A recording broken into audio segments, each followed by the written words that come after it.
Mi ex me arrojó ácido en la cara, y ahora mi familia cree que es la única persona que todavía puede amarme, y no se detendrán ante nada para que volvamos a estar juntos. Saúl me estaba esperando en el descanso de las escaleras de mi edificio la noche que me atacó. Yo había cortado con él 3 meses antes porque se había vuelto aterrador y posesivo. Se aparecía en mis clases de la Facultad de Derecho sin ser invitado, exigiendo poner rastreadores GPS en mi bolso y en mi coche. Lo típico. La ruptura fue complicada, pero pensé que todo había terminado.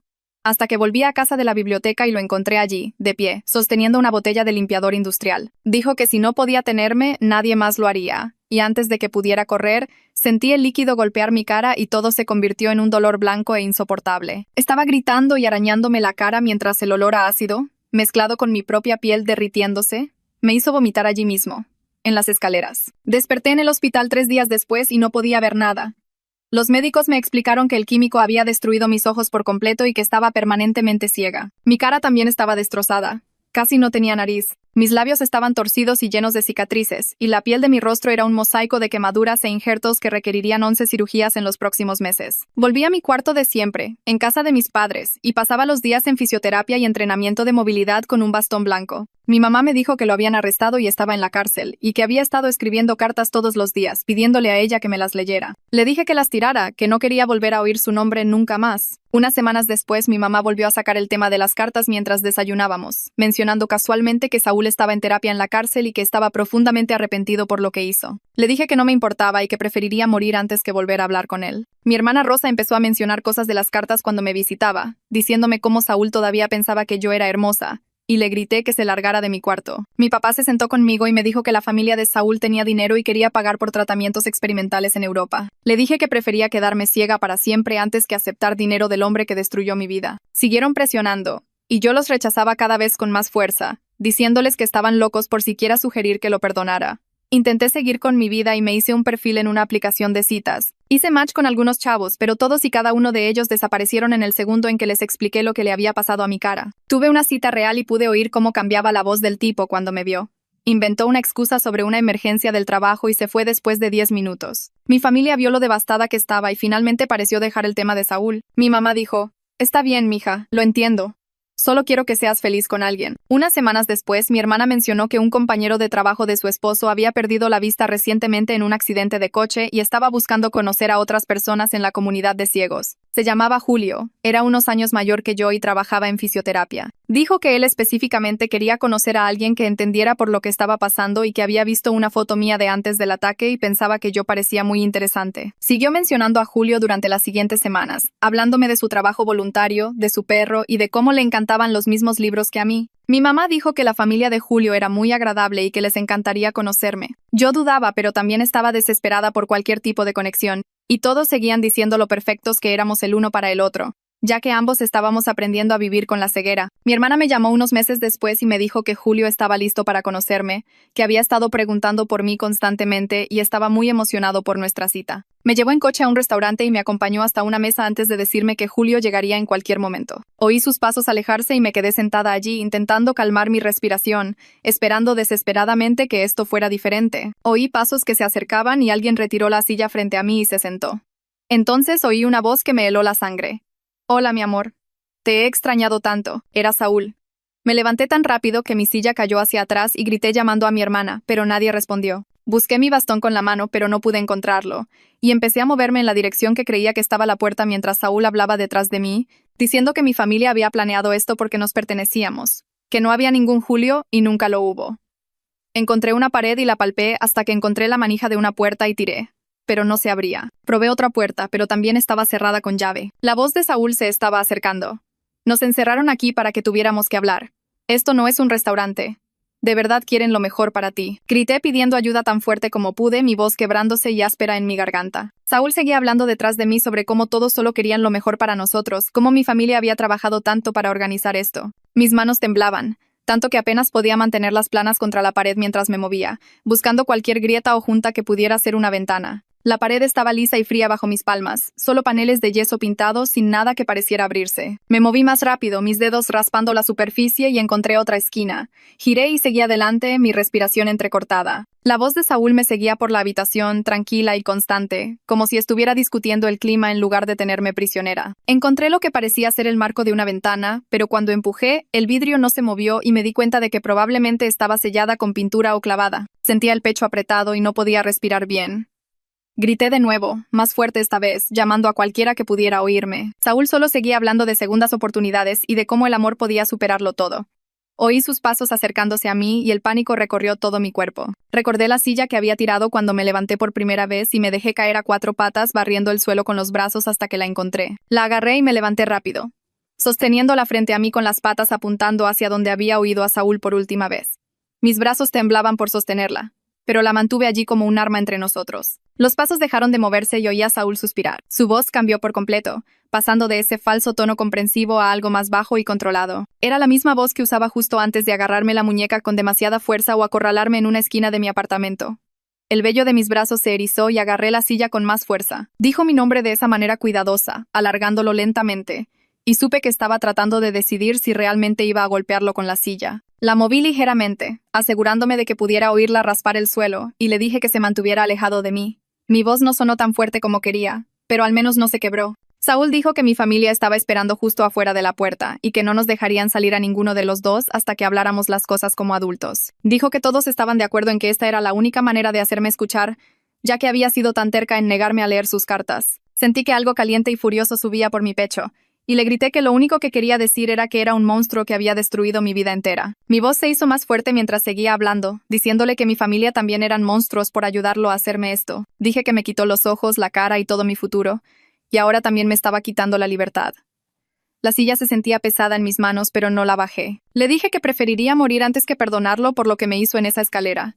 Me dolía la garganta de tanto gritar, pero no me importaba. Quería que oyera cuánto lo odiaba, que no había nada que pudiera decir que cambiara lo que había hecho. Oí abrirse una puerta, y la voz de mi hermana Rosa vino de algún lugar fuera de la habitación. Dijo que solo querían que tuviéramos una conversación real, que Saúl había cambiado mucho en la cárcel y había ido a terapia. Su voz sonaba tan normal, como si estuviera sugiriendo que todos fuéramos a tomar un café en lugar de admitir que había ayudado a secuestrarme. Le grité que estaba completamente loca. Le dije que nunca les perdonaría esto. Nunca, ni aunque viviera 100 años. Mi voz se quebró en las últimas palabras. Y odié que probablemente pudiera oír que estaba empezando a llorar. Grité que ella era mi hermana y se suponía que debía protegerme, no entregarme al hombre que me dejó ciega. Rosa respondió algo acerca de que yo no estaba siendo justa, que Saúl cometió un error terrible, pero que estaba tratando de enmendarlo. No podía creer lo que estaba oyendo. Le grité que me dejara salir ahora mismo, que esto era un secuestro y que todos se irían a la cárcel. La voz de mi madre se unió desde fuera de la puerta, y sentí como si alguien me hubiera dado un puñetazo en el estómago. Me suplicaba que solo escuchara, que intentara entender lo difícil que había sido esto también para Saúl. Dijo que él me amaba tanto y que había estado sufriendo todos los días desde el ataque que no deseaba nada más que cuidarme por el resto de mi vida. La traición me golpeó tan fuerte que de hecho no pude respirar por un segundo.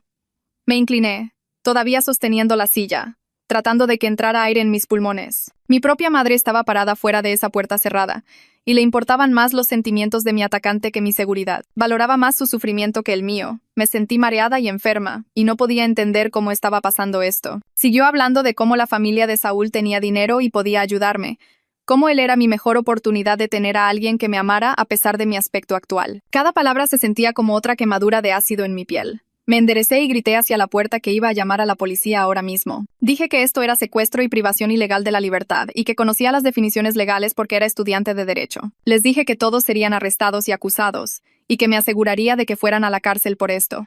La voz de Rosa volvió, todavía sonando tranquila y razonable, diciendo que no me estaban secuestrando. Dijo que solo nos estaban dando algo de espacio para reconectar sin presión externa, que habían investigado este método de intervención. Oí a mi madre estar de acuerdo con ella, ambas hablando como si realmente creyeran que me estaban ayudando. Me di cuenta entonces de que realmente pensaban que esto estaba bien, que atraparme en una habitación con el hombre que me arrojó ácido en la cara era una especie de gesto de amor. Se habían convencido a sí mismas de que esto era por mi propio bien. No podía procesar lo retorcido que se había vuelto su pensamiento.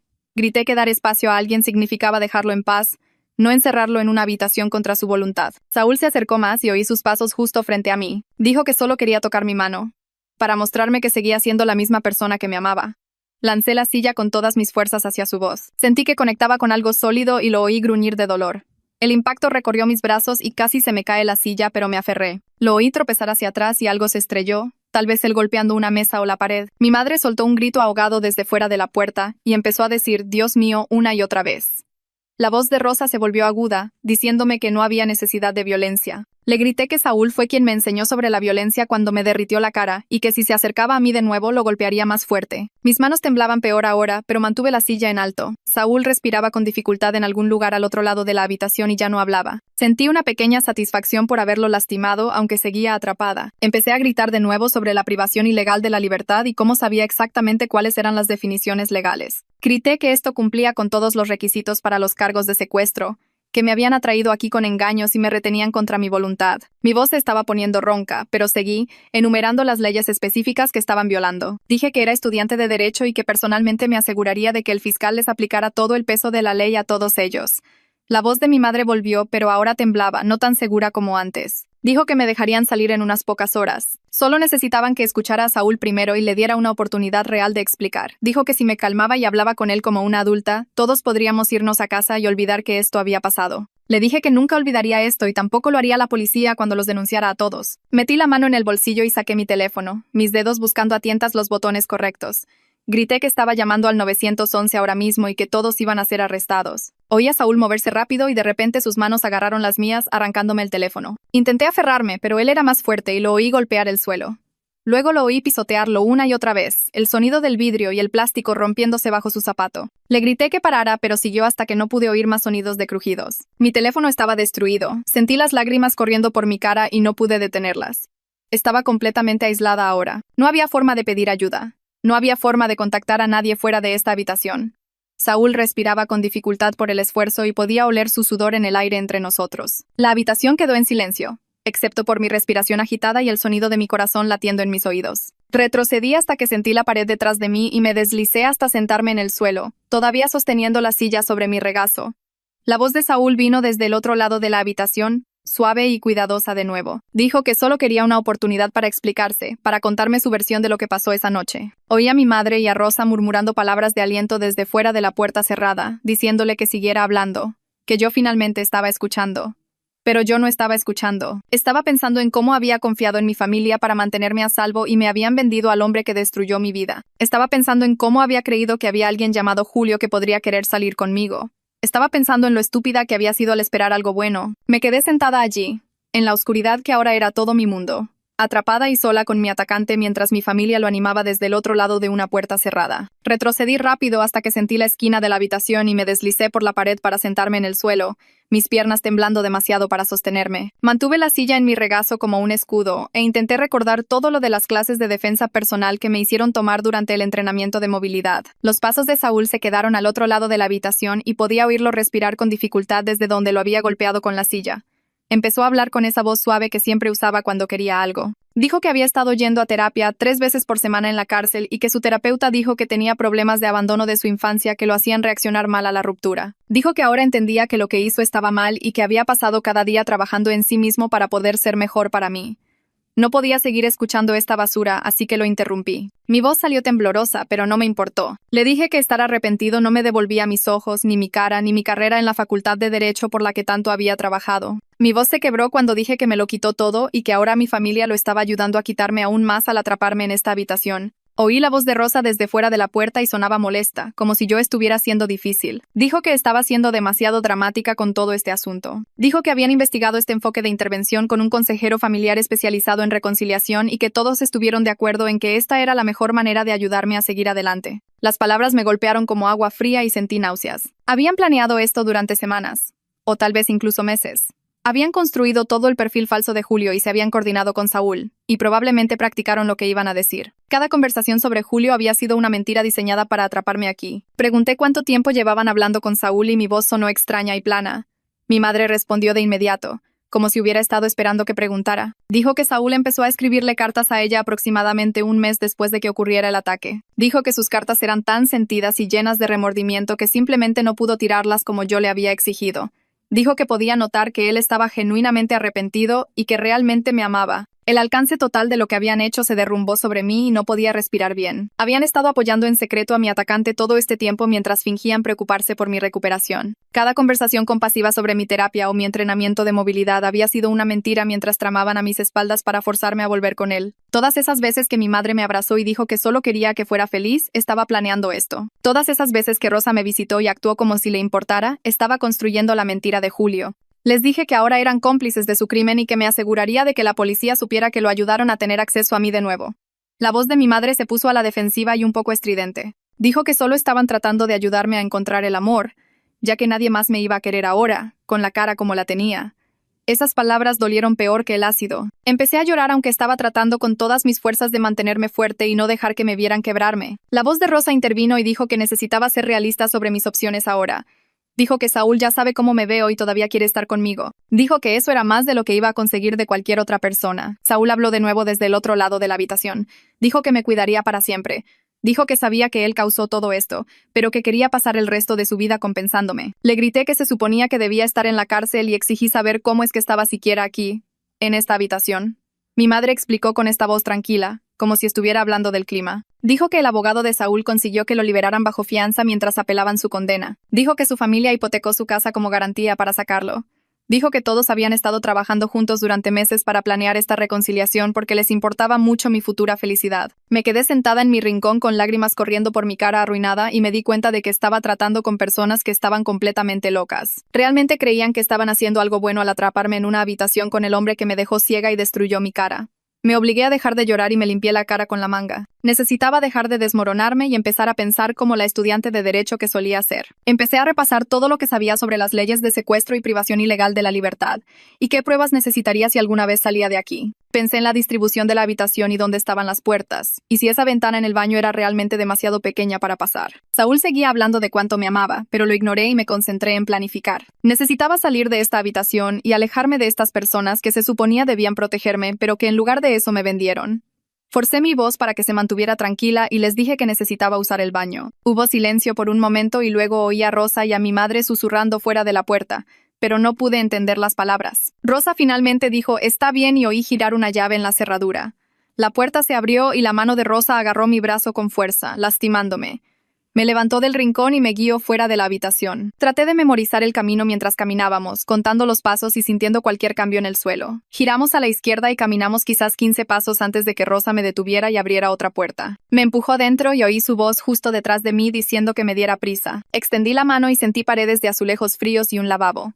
Mis manos temblaban mientras palpaba el pequeño baño, buscando cualquier cosa que pudiera ayudarme. Había un inodoro, un lavabo con un dispensador de jabón y un toallero en la pared. Pasé mis manos por las paredes y encontré una pequeña ventana en lo alto. Me estiré y sentí el vidrio, pero era diminuto, quizás 30 centímetros de ancho como máximo. Incluso si pudiera romperlo y subir hasta allí, mis hombros no cabrían.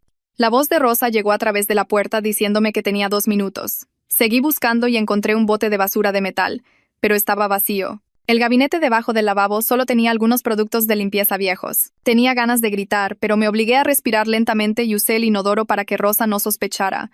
Me lavé las manos y Rosa abrió la puerta antes de que terminara de secármelas. Me agarró del brazo de nuevo y me llevó de vuelta a la habitación. Oí el clic de la cerradura detrás de mí y la voz de Saúl dijo que estaba preocupado por mí. Se acercó y oí sus pasos en el suelo.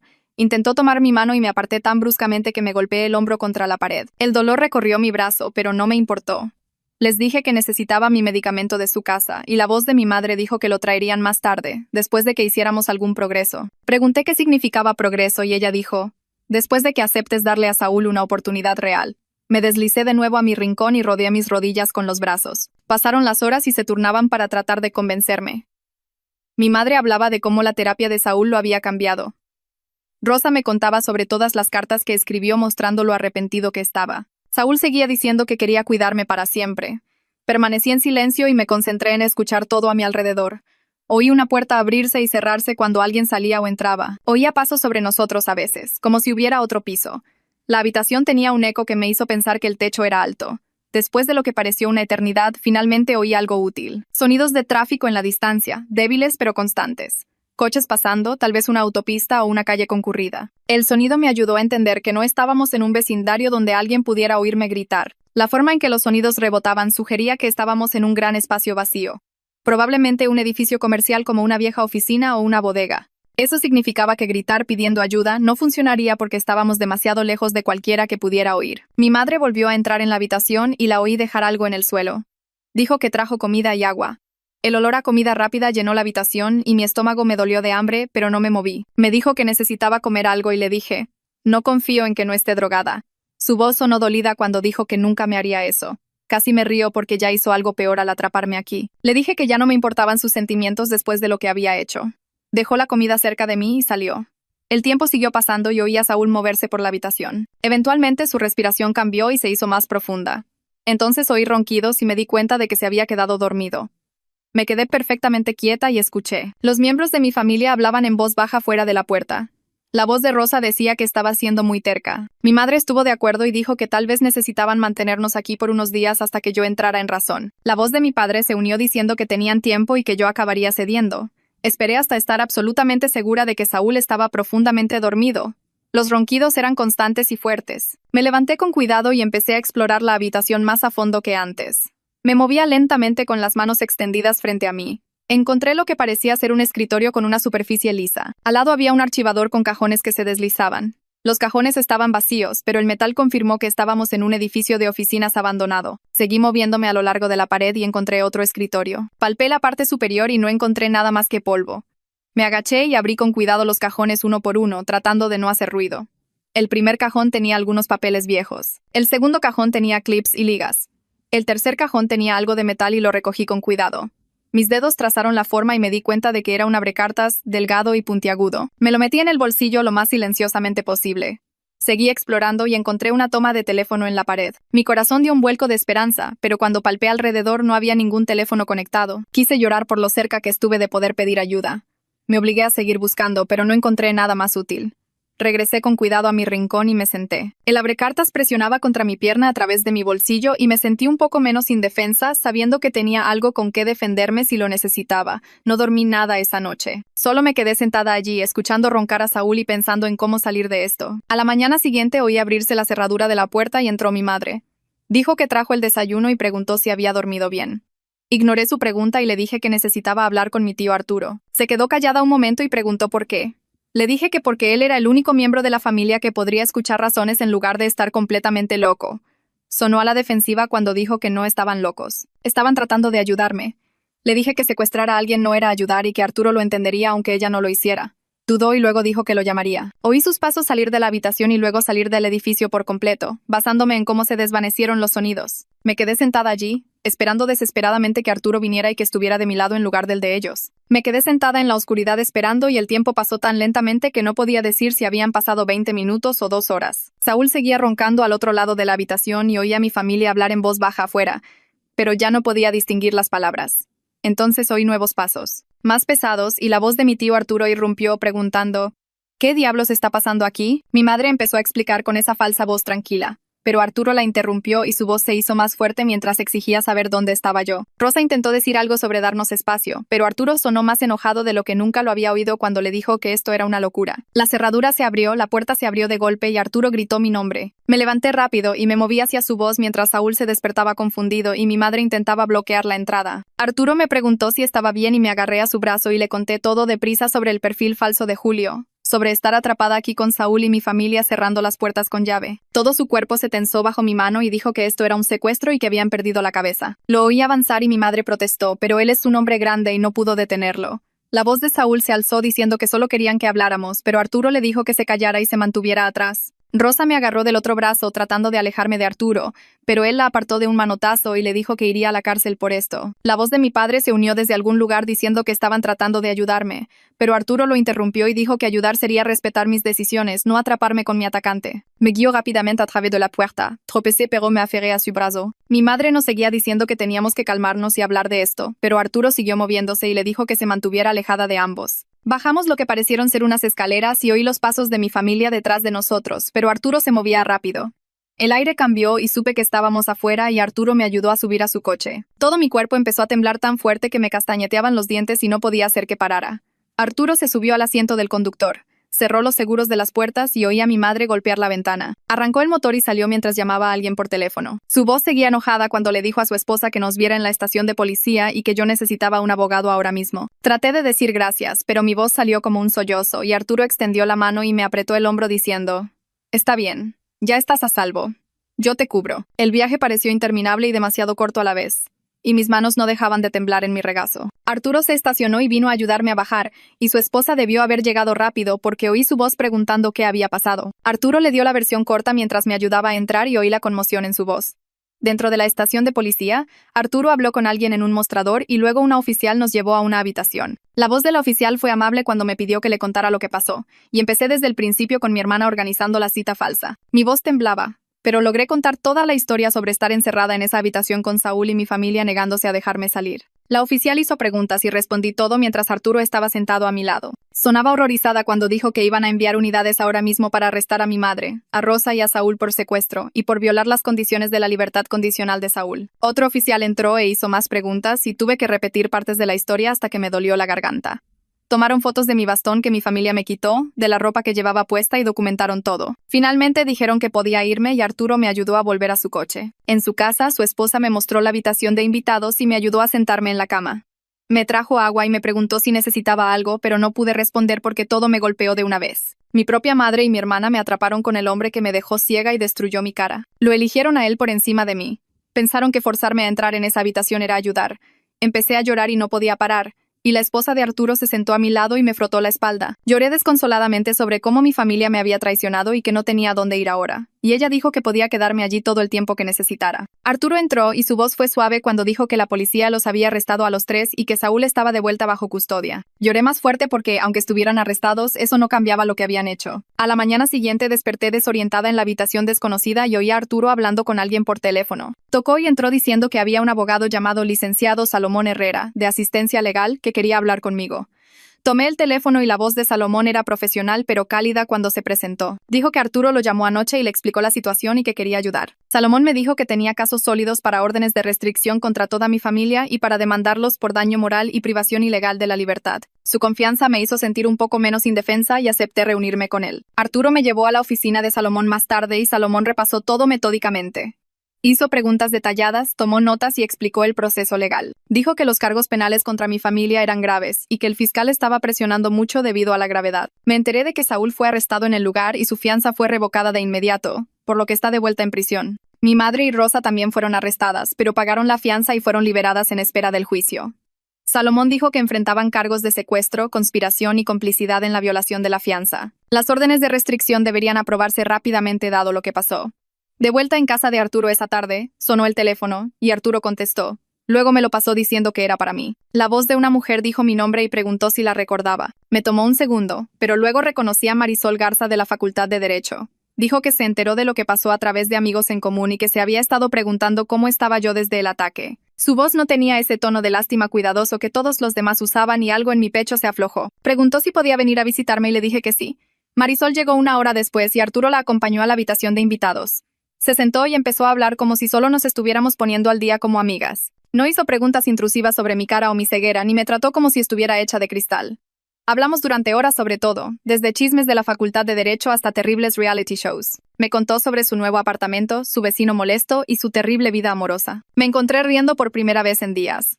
Cuando mencioné que necesitaba encontrar un lugar donde quedarme, Marisol me interrumpió y dijo que tenía una habitación libre en su apartamento. Dijo que su compañera de piso acababa de mudarse y que le encantaría que me quedara allí. Su oferta sonó genuina, no como caridad. Y sentí que se me acumulaban las lágrimas de nuevo, pero esta vez eran buenas. Me apretó la mano y dijo que lo decía en serio, que éramos amigas y las amigas se ayudan mutuamente. Le conté sobre los asuntos legales que Salomón estaba manejando y ella escuchó atentamente e hizo preguntas inteligentes. No actuó sorprendida u horrorizada, solo práctica sobre los siguientes pasos. Antes de irse, me dio la llave de repuesto y me dijo que me mudara cuando estuviera lista. Después de que se fue, me senté en la habitación de invitados sosteniendo la llave y sintiendo que tal vez realmente podría sobrevivir a esto. 2 días después, Marisol me llevó en coche a su apartamento y me acompañó adentro.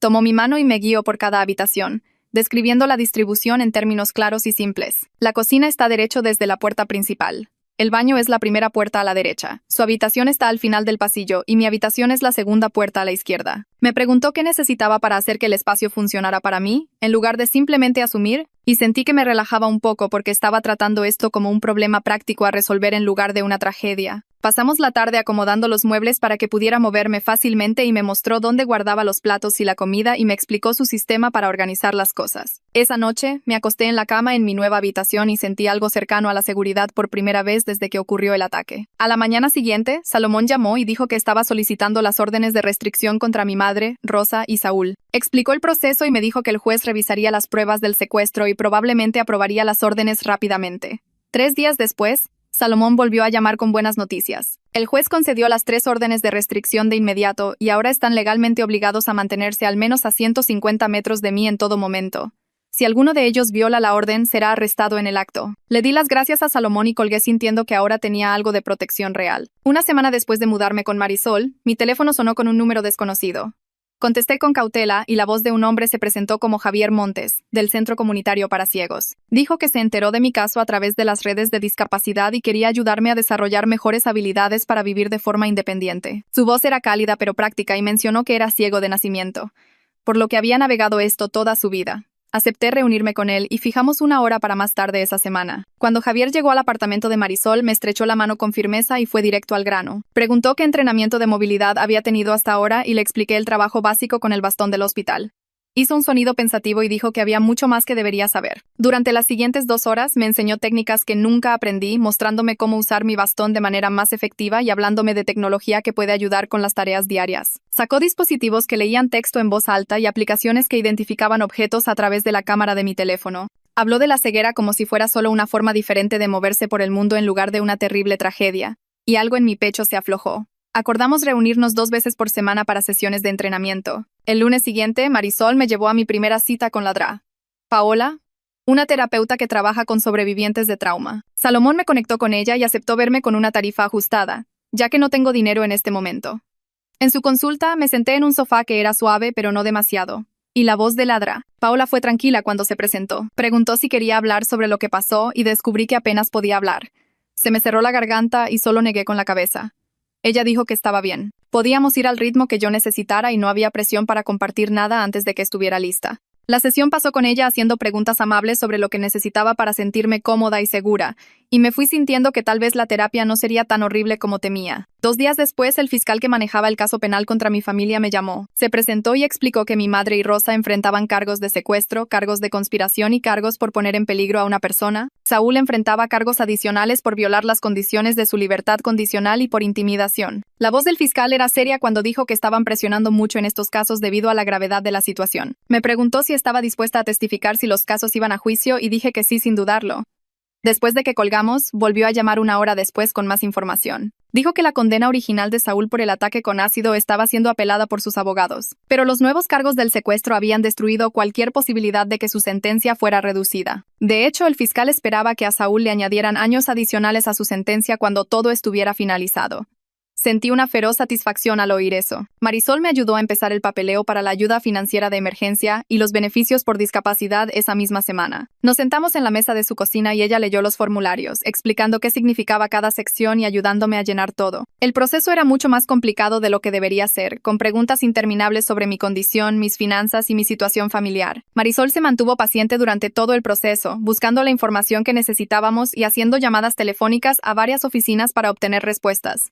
Nunca actuó molesta o como si esto fuera una carga. Simplemente lo trató como algo que estábamos resolviendo juntas, paso a paso. Unos días después, una mujer llamada licenciada Elia, de Defensa de los Derechos de Discapacidad, me llamó. Salomón le dio mi información y ella quería ayudarme a presentar quejas contra mi familia por abuso financiero. Explicó que, debido a que controlaban mi dinero y lo usaban para manipularme, tenía motivos para emprender acciones legales. Su voz era feroz y segura cuando hablaba de proteger a los adultos vulnerables de los miembros de la familia que se aprovechan. Me ayudó a presentar las quejas y me guió para abrir mi propia cuenta bancaria a la que mi familia no puede acceder ni controlar. Al final de la llamada sentí que tenía a otra persona de mi lado que realmente entendía lo grave que era esta situación. Ese fin de semana, Arturo llamó para ver cómo estaba y mencionó que mi madre había estado tratando de enviarme cartas a través de él. Dijo que se había negado a entregármelas porque sabía que yo no quería contacto con ella. Le agradecí por eso, y de todos modos me dijo lo que decían las cartas. Mi madre afirmaba que solo estaba tratando de ayudarme a encontrar la felicidad y que no entendía por qué yo estaba tan enojada por todo. La voz de Arturo sonaba disgustada cuando repitió sus palabras. Dijo que ella realmente parecía creer que organizar el secuestro fue un acto de amor y que ella era la víctima aquí porque yo no la perdonaba. Le dije a Arturo que siguiera tirando cualquier carta que ella enviara, y me prometió que lo haría. Mi primera sesión de terapia con Ladra. Paola ocurrió 2 días después, en su consulta que olía a lavanda y tenía una alfombra suave bajo mis pies. Me senté en lo que parecía ser un sofá de cuero, y ella se sentó frente a mí en una silla que crujía cuando se movía. Me pidió que le contara lo que pasó, y empecé con el secuestro.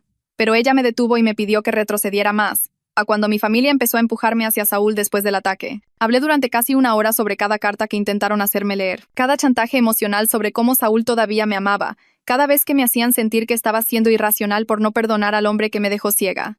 Ladra. Paola escuchó sin interrumpir, y cuando terminé, dijo algo que me hizo empezar a llorar. Me dijo que lo que mi familia hizo fue abuso, que usar mi discapacidad y mi aislamiento para manipularme y obligarme a ver a mi atacante no fue amor ni buenas intenciones. Fue control y daño.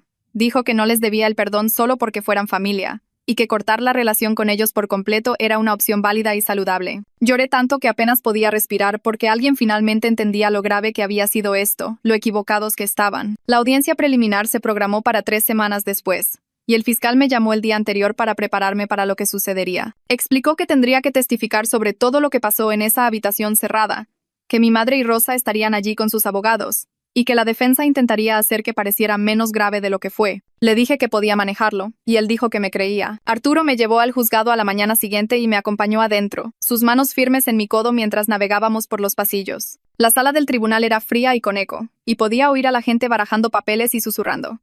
El fiscal me guió al estrado de los testigos, y puse mi mano sobre la Biblia aunque no podía verla. Testifiqué sobre oír la voz de Saúl cuando esperaba a Julio, sobre tratar de encontrar puertas que estaban todas cerradas con llave, sobre mi familia parada afuera diciéndome que le diera una oportunidad mientras yo les rogaba que me dejaran salir. Mi voz se mantuvo nivelada y clara aunque mis manos temblaban. Oí a mi madre llorar en algún lugar de la sala, pero seguía hablando, describiendo cada detalle de esas horas atrapada con el hombre que destruyó mi cara. El abogado defensor me hizo preguntas tratando de sugerir que mi familia solo quería ayudarme a encontrar el amor, y yo rechacé eso de plano señalando que el secuestro no es ayuda. El juez hizo algunas preguntas, y respondí a cada una directamente, sin vacilar en mi relato de lo que hicieron. Después de que terminé de testificar, Arturo tocó mi hombro y me acompañó de regreso a nuestros asientos. Oí a los abogados discutir sobre pruebas y cargos durante otra hora. El juez finalmente habló, y su voz fue firme cuando dijo que encontraba evidencia más que suficiente para proceder a juicio por todos los cargos. El abogado de mi madre intentó argumentar a favor de cargos reducidos, diciendo que ella era un miembro respetado de la comunidad sin antecedentes penales, y el abogado de Rosa hizo argumentos similares. El juez negó ambas solicitudes y dijo que los cargos se mantendrían como estaban presentados porque lo que hicieron fue planeado, deliberado y me puso en grave peligro. Arturo me apretó la mano y sentí que algo se aflojaba en mi pecho, sabiendo que el sistema legal realmente estaba tomando esto en serio. Marisol vino a cenar a su apartamento esa noche, y mientras comíamos, sacó el tema de la Facultad de Derecho de una manera casual que dejaba claro que había estado pensando en ello. Dijo que yo era una de las personas más inteligentes que conocía y que estar ciega no cambiaba mi cerebro ni mi capacidad para entender conceptos legales complejos. Le dije que aún no estaba lista, que todavía estaba lidiando con demasiado, pero ella dijo que no me estaba presionando para hacerlo ahora. Solo quería que supiera que ella veía un futuro para mí más allá de todo este trauma, que todavía podía convertirme en abogada si quería. Algo en la forma en que lo dijo, como si fuera solo un hecho y no un sueño imposible, me hizo considerarlo realmente por primera vez desde el ataque. Javier me llamó unos días después y dijo que quería presentarme a algunas personas. Pasó por mí y me llevó a una cafetería donde conocí a otros 3 adultos ciegos que trabajaban en carreras profesionales. Estaba una abogada llamada Jimena, que usaba tecnología de lector de pantalla y había estado ejerciendo durante 15 años. Había un maestro de secundaria llamado Marcos, que enseñaba historia y usaba libros de texto en audio y dispositivos de asistencia. Había una mujer llamada Estefanía, que tenía su propio negocio de marketing y dirigía un equipo de 5 empleados. Todos hablaron de sus vidas de esta manera práctica, discutiendo los desafíos de ser ciego en un mundo de videntes, pero también dejando en claro que estaban viviendo vidas plenas y exitosas. Jimena me habló sobre las adaptaciones disponibles en la Facultad de Derecho y en el examen de la barra, y Marcos habló sobre cómo la enseñanza en realidad lo hizo mejor para escuchar y conectar con los estudiantes. Conocerlos cambió algo en mi cabeza porque había estado pensando en la ceguera como este final. Pero todos ellos eran la prueba de que es solo una forma diferente de existir en el mundo. Salomón organizó una reunión en su oficina la semana siguiente para discutir la demanda civil. Explicó que tenía fundamentos sólidos para demandar a mi familia por daños y perjuicios, incluidos los costos de mi terapia, la tecnología de asistencia que necesito, las oportunidades educativas perdidas por tener que dejar la Facultad de Derecho y el daño moral. Me explicó lo que implicaría la demanda y dijo que estaba seguro de que teníamos un caso sólido, dado que enfrentaban cargos penales por el mismo incidente. Le dije que la presentara, y él comenzó a reunir la documentación y a preparar el papeleo. Dijo que casos como este generalmente se resuelven fuera de los tribunales porque las familias no quieren la publicidad de un juicio y que él presionaría mucho para conseguirme una compensación justa. Pasaron 3 meses en los que viví en casa de Marisol yendo a terapia 2 veces por semana, reuniéndome con Salomón sobre la demanda y aprendiendo nuevas habilidades de Javier. El fiscal llamó una mañana para decirme que mi madre y Rosa habían aceptado un acuerdo de culpabilidad para evitar ir a juicio. Se declararían culpables de los cargos de privación ilegal de la libertad y conspiración, y obtendrían libertad condicional, servicio comunitario y terapia obligatoria en lugar de tiempo en la cárcel. Una parte de mí quería que fueran a prisión, pero otra parte estaba aliviada de no tener que testificar en un juicio completo. El fiscal explicó que el acuerdo de culpabilidad incluía disposiciones específicas de que tenían que mantenerse alejadas de mí y no podían impugnar las órdenes de restricción. Salomón llamó más tarde ese mismo día y dijo que esto en realidad fortalecía nuestro caso civil porque sus declaraciones de culpabilidad eran una admisión de irregularidades. Dijo que las disposiciones de la orden de restricción me daban protección legal que se extendía más allá de su periodo de libertad condicional, lo que significaba que no podían acercarse a mí incluso después de completar sus sentencias. El juicio de Saúl por los nuevos cargos tuvo lugar 2 semanas después del acuerdo de culpabilidad de mi familia. El fiscal llamó para contarme el resultado y había satisfacción en su voz cuando dijo que Saúl obtuvo 5 años adicionales añadidos a su sentencia. El juez señaló específicamente lo graves que fueron sus acciones, destacando que cometió estos crímenes mientras estaba en libertad bajo fianza por atacarme en primer lugar. El fiscal dijo que Saúl intentó argumentar que mi familia lo invitó y que él no sabía que me retenían contra mi voluntad. Pero la evidencia dejó en claro que estaba totalmente involucrado en la planificación de todo el asunto. Oír que estaría encerrado por años más me hizo sentir más segura de lo que me había sentido desde el ataque.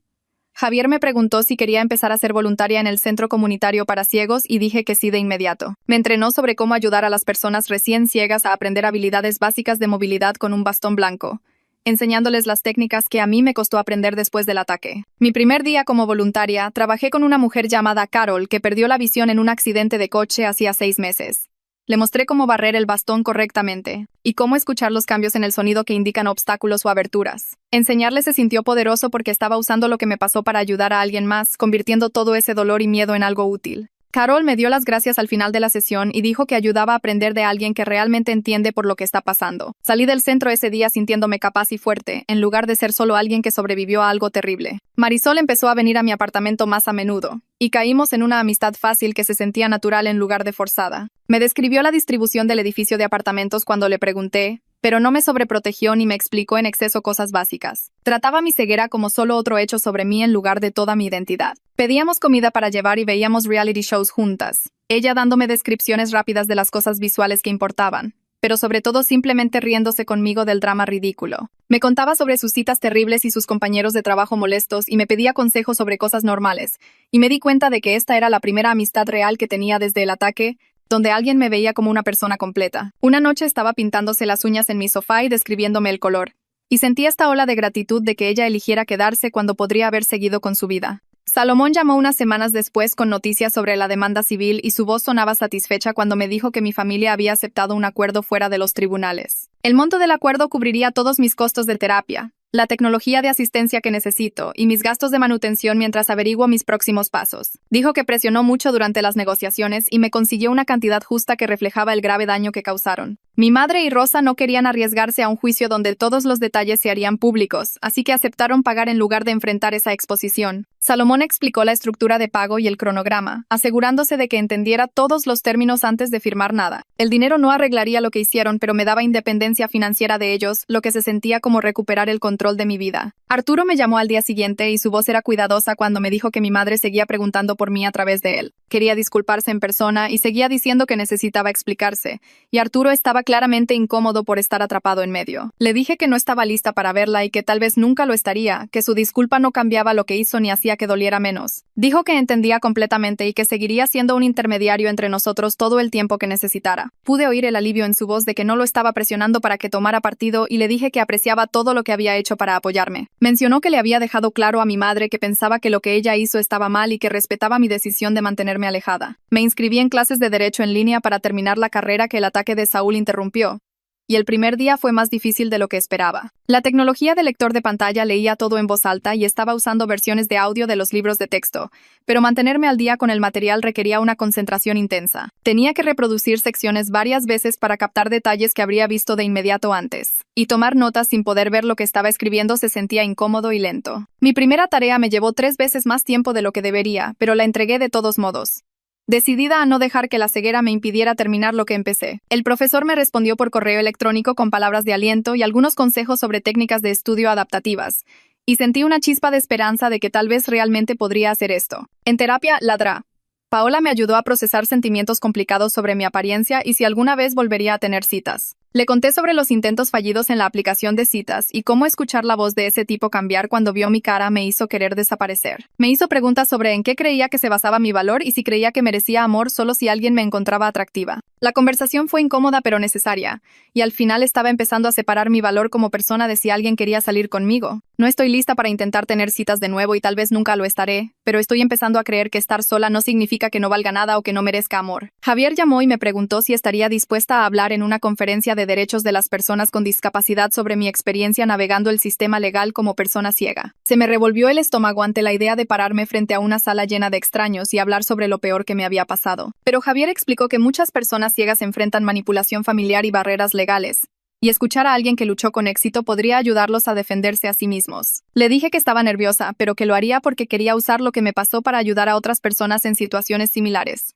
Sonó complacido y dijo que me ayudaría a prepararme y estaría allí para apoyarme durante el discurso. La conferencia fue 2 semanas después y practiqué mi discurso con Marisol hasta que pude pronunciarlo sin que me temblara demasiado la voz. Estar de pie en el podio con el micrófono frente a mí y saber que cientos de personas me observaban hizo que me sudaran las manos y me latiera el corazón. Empecé a hablar sobre el ataque y el secuestro, y cómo mi familia me traicionó, centrándome en los pasos legales que tomé para protegerme y obtener justicia. Mi voz se hizo más fuerte a medida que avanzaba y podía sentir a la audiencia prestando atención, y cuando terminé hubo un aplauso que sonó genuino en lugar de solo cortés. Después, varias personas se me acercaron para compartir sus propias historias de traición familiar y luchas legales, y una mujer me dijo que mi discurso le dio el valor para solicitar una orden de restricción contra su hermano abusivo. Me di cuenta de que no estaba sola en esta experiencia y que hablar de ello importaba más de lo que pensaba. Marisol me organizó una pequeña celebración cuando terminé mi primer semestre de Derecho en línea y mis calificaciones fueron buenas. Invitó a Javier y a Arturo y a algunos otros amigos que había hecho a través del centro comunitario, y comimos pizza en mi apartamento mientras me felicitaban. Arturo me trajo flores y me dijo lo orgulloso que estaba de lo lejos que había llegado. Y Javier bromeó diciendo que iba a ser mejor abogada que la mayoría de las personas videntes que conocía. Me senté en mi sofá rodeada de personas que realmente se preocupaban por mí y que eligieron estar en mi vida, y sentí algo que no había sentido en meses. Como si tal vez las cosas realmente pudieran estar bien. Salomón llamó la semana siguiente y me ofreció una pasantía de medio tiempo en su oficina de asistencia legal, trabajando en casos de derechos de personas con discapacidad. Dijo que mi perspectiva como persona ciega y sobreviviente sería valiosa para entender por lo que estaban pasando los clientes y abogar eficazmente por ellos. Acepté de inmediato, emocionada de usar mi experiencia y mi formación legal para ayudar a otras personas a navegar sistemas que no fueron construidos para ellos. Me explicó la estructura de la pasantía y en qué tipo de casos trabajaría, y apenas podía contener mi entusiasmo por hacer finalmente un trabajo significativo de nuevo. Arturo pasó por mi apartamento unos días después, y me dijo que mi madre y Rosa completaron su terapia ordenada por el tribunal, pero que aún no entendían completamente por qué sus acciones estuvieron mal. El informe del terapeuta decía que se presentaron y participaron, pero mantuvieron que estaban tratando de ayudarme a encontrar la felicidad. Arturo dijo que les había dejado claro que apoyaba mi decisión de mantenerme alejada y que su negativa a aceptar la responsabilidad demostraba que estaba tomando la decisión correcta. Le agradecí por seguir defendiéndome aunque eso había dificultado su relación con su hermana,